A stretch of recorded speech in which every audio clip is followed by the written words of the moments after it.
Hello everyone, आज हम पढ़ेंगे एनसीईआरटी क्लास 5 इंग्लिश में यूनिट 4 का दूसरा चैप्टर माय एल्डर ब्रदर। पहले हम इस लेसन की रीडिंग करेंगे और इसका हिंदी एक्सप्लेनेशन देखेंगे। उसके बाद इसके क्वेश्चन आंसर्स और फुल एक्सरसाइज पर वर्क करेंगे। So let's start.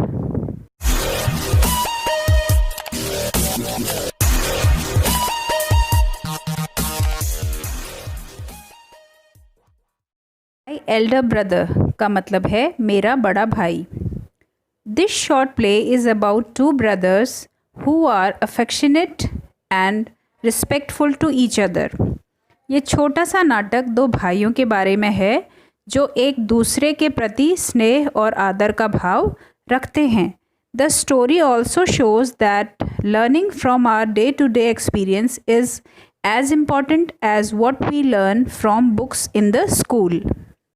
यह कहानी ये भी बताती है कि रोज़मर्रा की ज़िंदगी के अनुभवों से सीखना उतना ही आवश्यक है जितना कि हम स्कूल में किताबों से सीखते हैं। This play is based on the famous story in Hindi बड़े भाई साहब, रिटन बाय मुंशी प्रेमचंद। ये जो नाटक है ये मुंशी प्रेमचंद जी द्वारा लिखित एक मशहूर कहानी बड़े भाई साहब पर आधारित है। Scene 1, a hostel room. Two brothers aged 9 and 14 years sitting at a study table। कहानी की शुरुआत हॉस्टल या छात्रावास के कमरे से होती है जहाँ पर 9 और 14 साल के दो भाई स्टडी टेबल या पढ़ने की टेबल पर बैठे हैं। द एल्डर ब्रदर भैया is reading a book and the younger one Munna is drawing pictures of birds and animals. जो बड़ा भाई है भैया वो किताब पढ़ रहा है और छोटा भाई मुन्ना ड्राइंग बना रहा है पक्षियों और जानवरों की। भैया कह रहा है what are you doing Munna. Munna तुम क्या कर रहे हो। मुन्ना बोल रहा है आई एम ड्राइंग, मैं ड्राइंग कर रहा हूँ भैया। When will you study. भैया बोल रहा है तुम पढ़ोगे कब। Where were you in the morning, तुम सुबह के समय में कहाँ थे। मुन्ना कह रहा है टर्निंग पेल, उसका चेहरा जो है डर से पीला पड़ जाता है। आई वॉज प्लेइंग, मैं खेल रहा था भैया। How can you sit with a book for hours together. भैया तुम एक किताब पकड़ के घंटों कैसे बैठ सकते हो।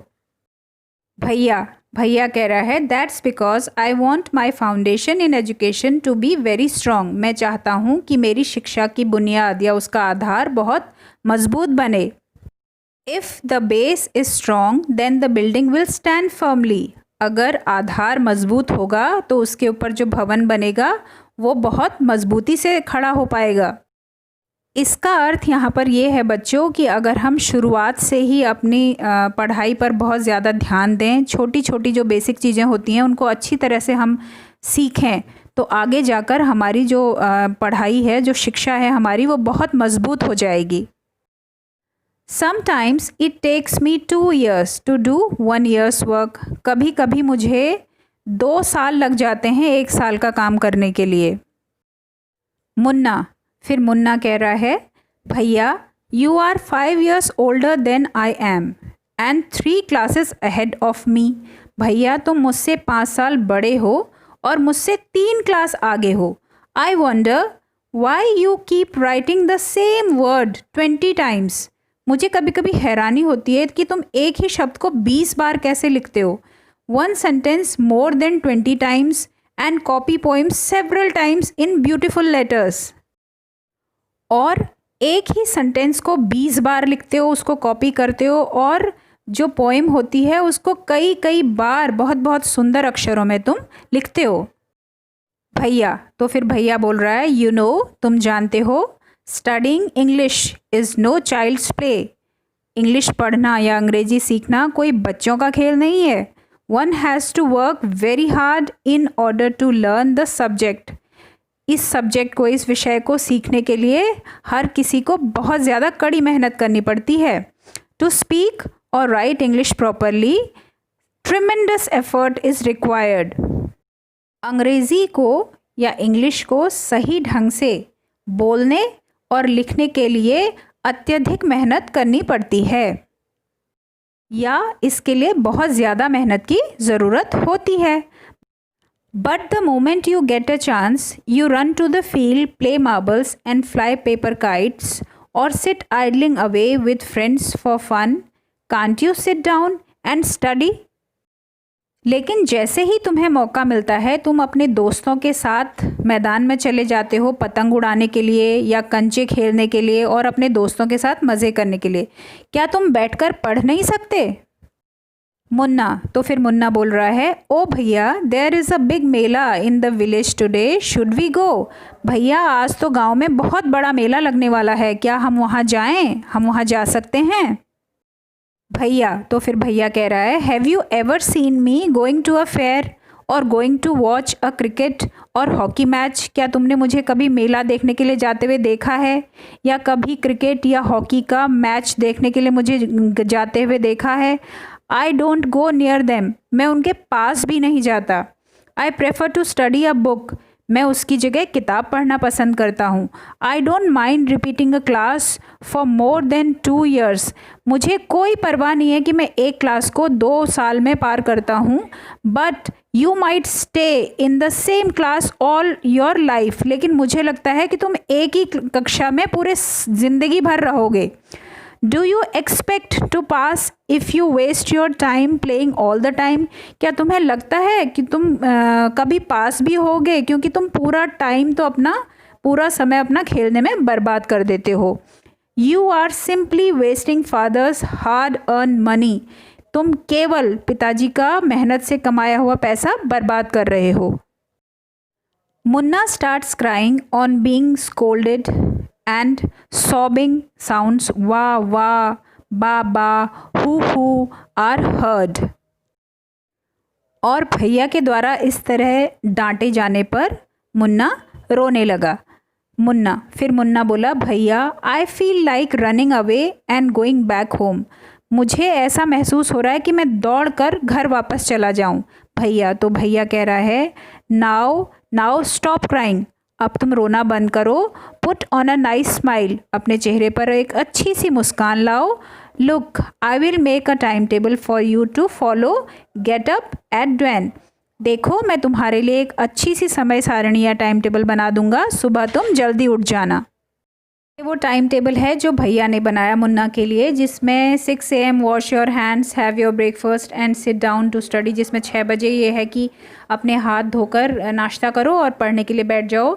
6 से 8 इंग्लिश है, 8 to 9 मैथ्स है, 9 to 9:30 हिस्ट्री है, 3 to 3:30 PM then off to school, 5 to 6 PM grammar, half an hour for strolling, and 6:30 to 7 PM English composition, 8 to 9 PM translation, 9 to 10 PM Hindi, 10 to 11 other subjects and then go to bed। Munna ने ये time table देखा और फिर अपने भैया से पूछा, but when is the time to play, लेकिन खेलने का समय कब है? क्योंकि उसमें तो खेलने का समय था ही नहीं। भैया ने बोला, प्ले, खेलना, what is the need Munna, खेलने की क्या ज़रूरत है मुन्ना? मुन्ना बोला, oh I love the green fields, मुझे हरे हरे मैदान बहुत पसंद हैं। द जेंटल ब्रीज, उनमें जो ठंडी ठंडी हल्की सी हवा चलती है वो मुझे बहुत पसंद है। I want to jump up like a football, मैं फुटबॉल की तरह उछलना चाहता हूँ।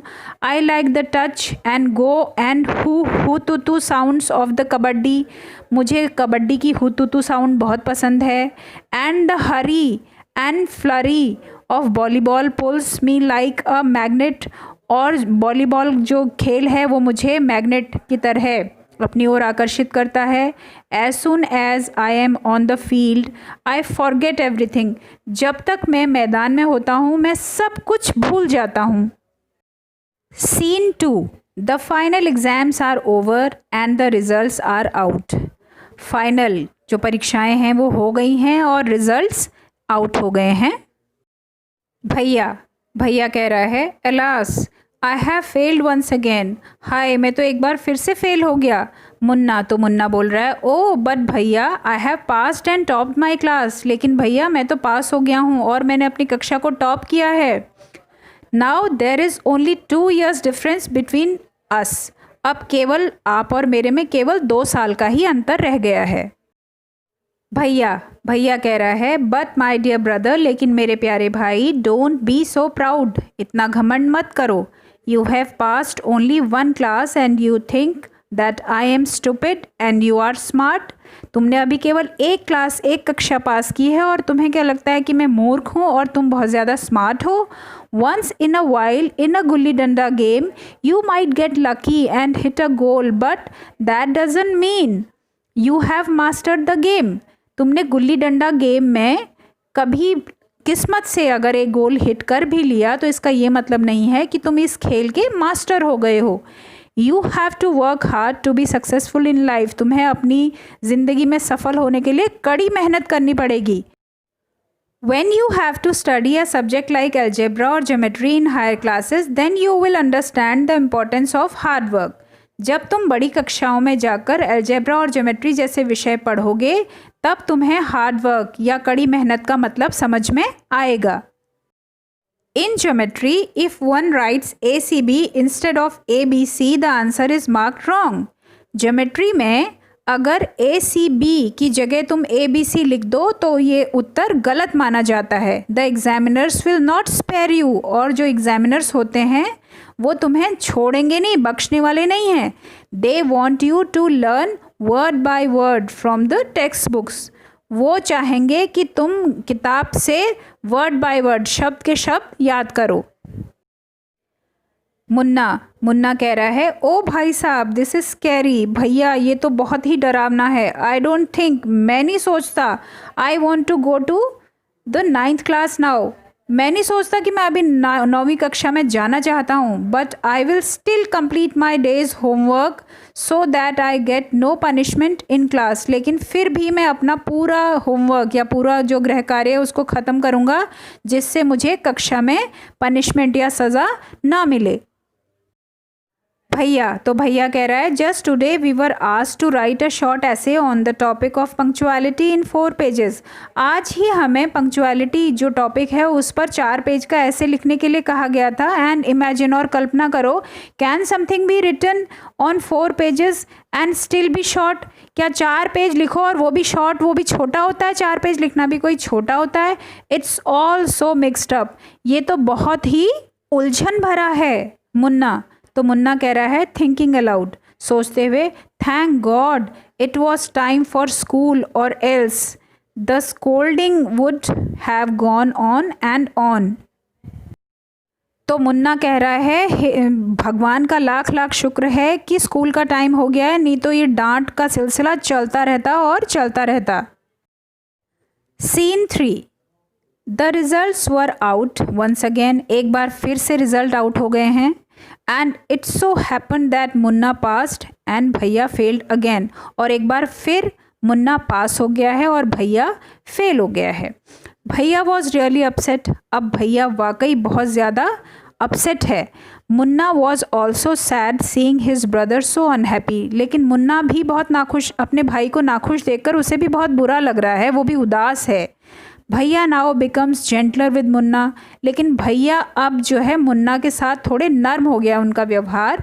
मुन्ना बिकेम नॉटियर, लेकिन इस व्यवहार से मुन्ना और ज़्यादा नॉटी, अब और ज़्यादा शरारती हो गया है because of this. And studied even less than before, और पहले से भी कम पढ़ने लग गया है। मुन्ना कह रहा है talking allowed, I am lucky, I can pass easily. मैं तो कितना किस्मत वाला हूँ, मैं बहुत आराम से पास हो जाता हूँ। I need not study so hard, मुझे बहुत ज़्यादा पढ़ाई करने की ज़रूरत नहीं पड़ती है। Now I can play games with my friends and fly kites. अब मैं अपने दोस्तों के साथ खेल सकता हूँ और पतंग भी उड़ा सकता हूँ। But I should still be careful that भैया doesn't see me flying kites. लेकिन फिर भी मैं केयरफुल रहूँगा, सचेत रहूँगा कि भैया मुझे पतंग उड़ाते हुए ना देख सके।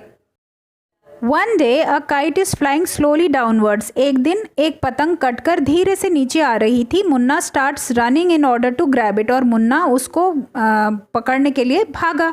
Suddenly he comes face to face with भैया, और अचानक उसके सामने उनके भैया आ गए और भैया से उनका आमना सामना हो गया। भैया कह रहे हैं कैचिंग होल्ड ऑफ मुन्नाज हैंड। उन्होंने मुन्ना के हाथ को पकड़ लिया।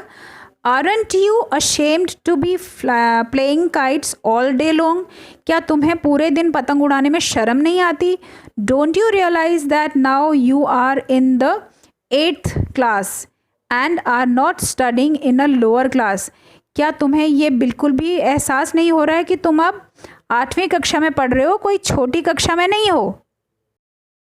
If you think that I am just one class ahead of you and I can't say anything, अगर तुम सोचते हो कि मैं तुमसे केवल एक कक्षा आगे हूँ और मैं तुमसे कुछ नहीं कह सकता, you are wrong, तो तुम बिल्कुल गलत हो.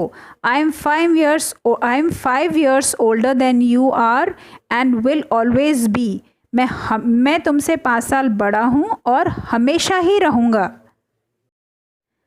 Understanding doesn't come only from reading books. समझदारी केवल किताब पढ़ने से ही नहीं आती है. लुक एट माँ एंड बाबा. माँ और बाबा की तरफ देखो. माँ has never gone to school and बाबा has only passed 5th class. माँ तो कभी स्कूल गई ही नहीं और बाबा ने केवल 5वीं कक्षा पास की है. मुन्ना. तो मुन्ना कह रहा है रियली भैया, सच में भैया, इज़ दैट ट्रू, क्या ये सच है? भैया. तो भैया कह रहा है यस, हाँ, there are 1,000 things that they know more than you और मी. और हज़ारों ऐसी चीज़ें हैं जो मुझसे और तुमसे वो ज़्यादा जानते हैं. And even if we have studied the wisdom of the whole world, माँ एंड बाबा will always have the right to explain to us and correct us. और अगर संसार भर की भी समझदारी हमारे अंदर आ जाए तो भी माँ और बाबा को ये हक है कि वो हमें हमेशा सही कर सकें और सही चीज़ों को समझा सकें. What would you do if I were to fall sick today? अब बताओ कि तुम क्या करोगे अगर मैं आज बीमार पड़ जाऊँ तो? तो मुन्ना कह रहा है I don't know. मैं नहीं जानता भैया. I would tell Baba and he would rush to the hostel. मैं तो बाबा को बता दूंगा और वो दौड़े दौड़े हॉस्टल चले आएंगे. भैया. आहा, I had expected this answer. हाँ, मैं तुमसे इसी उत्तर की उम्मीद कर रहा था. नाउ बाबा वुड नॉट गेट अपसेट. लेकिन बाबा ऐसे परेशान नहीं होंगे. He would first try to find out what was wrong and then he would call a doctor. वो सबसे पहले ये जानने की कोशिश करेंगे कि क्या परेशानी है, उसके बाद डॉक्टर को बुलाएंगे. बाबा would know exactly what to do. बाबा जानते हैं कि उन्हें क्या करना है. They have more experience than us. उनके पास हमसे ज़्यादा अनुभव है. ना. With tears in his eyes. Munna की आंखों में आंसू आ जाते हैं. भैया आई एम सॉरी. भैया मुझे माफ़ कर दो. वॉट यू से इज़ ट्रू. आप जो भी कह रहे हैं वो बिल्कुल सच है. भैया हग्स मुन्ना लविंगली. और भैया भी मुन्ना को बड़े प्यार से गले लगा लेते हैं. भैया. I also like to play and fly kites. मुझे भी खेलना पसंद है और पतंगों उड़ाना पसंद है. But if I also play then how can I watch out for you. लेकिन अगर मैं भी खेलने लग जाऊंगा तो तुम्हारी देखभाल कैसे कर पाऊंगा. You are my responsibility. क्योंकि तुम मेरी जिम्मेदारी हो. मुन्ना. आई लव यू भैया. और मुन्ना कहता है आई लव यू भैया. सो बच्चों, हमारी स्टोरी कंप्लीट हो गई है. अब देखते हैं हमने आज इस स्टोरी से कौन कौन से न्यू वर्ड्स सीखे. First word is foundation, solid base. Hindi में हम कहेंगे आधार. Second word is schedule, here time table. और हिंदी में हम कहेंगे अनुसूची. Third word is essay, composition on any subject. और हिंदी में हम कहेंगे निबंध. Fourth word is idling, without any purpose और लेज़ी. और हिंदी में हम कहेंगे बेकार समय नष्ट करना. And last word is mastered, gained, expertise और स्किल्ड. और हिंदी में हम कहेंगे महारत हासिल. सो बच्चों, हमने माय एल्डर ब्रदर लेसन की रीडिंग और इसका हिंदी एक्सप्लेनेशन कर लिया है. अब नेक्स्ट वीडियो में हम इसके क्वेश्चन आंसर्स और फुल एक्सरसाइज पर वर्क करेंगे. ओके.